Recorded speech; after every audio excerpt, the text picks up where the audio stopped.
Hello, in this video we're gonna check performance of a charger that comes with your OnePlus Nord CE 2 Lite.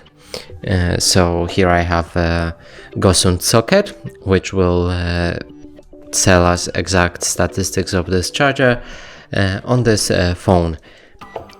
And here's the charger. I'm gonna plug the charger into this socket, then into the power source, now into the phone, and the phone just started charging.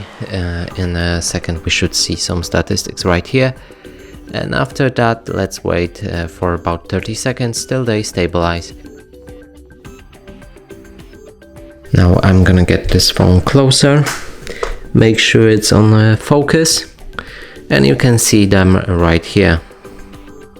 And that's it for this video. Hope you like it. Please consider subscribing to our channel, leave a like and a comment below.